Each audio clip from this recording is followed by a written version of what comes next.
Мен студент едім, қарным ашып тұр еді. Бауырсақ бере алса, рахмет көп көп.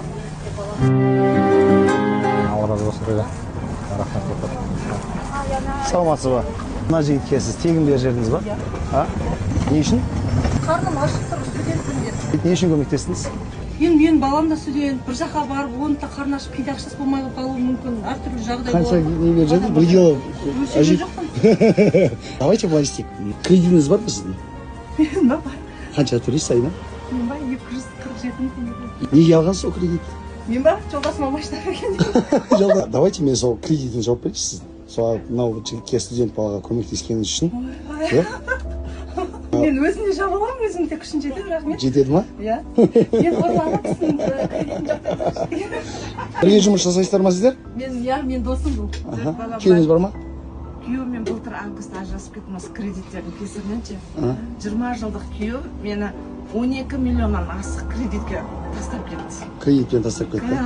Бір жыл ровд-ға жүгіріп, жылап, еңіреп, ешкімнен көмек көрген жоқпын. Біз осы базарға келгелі 12 жыл болды.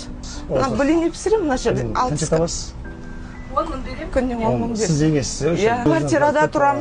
Квартираға қанша төлейсіз? Қарасай ауданында тұрам. 2 бөлмелі временкада. Айына 35 мың төлеймін. Сол бір айлық жаңа машинаңыздың кредитімен бір айлық квартираңызды төлеп берейінші сіздің. Каспий номеріңіз қандай? Давайте мен сізге 300 мың теңге жіберейінші. Рахмет.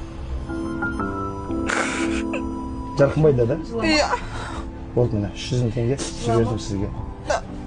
Жаным осыған көмектескендеріңізге рахмет. Алла разы болсын. Сол Қалай? Алтынай ханым, енді Алла тағала бізді сізге жіберіп жатыр екен. Бүгін біз бір адамға көмектесек деп ниет етіп шыққанбыз. Иә. Сол ары бері жүріп іздедік. Міне бүгін сізге жіберіп жатыр екен. Міне бүгін қанша жасаған еңбегіңіздің арқасында бала шағаңыздың деп Алла тағала сізді міне Иә.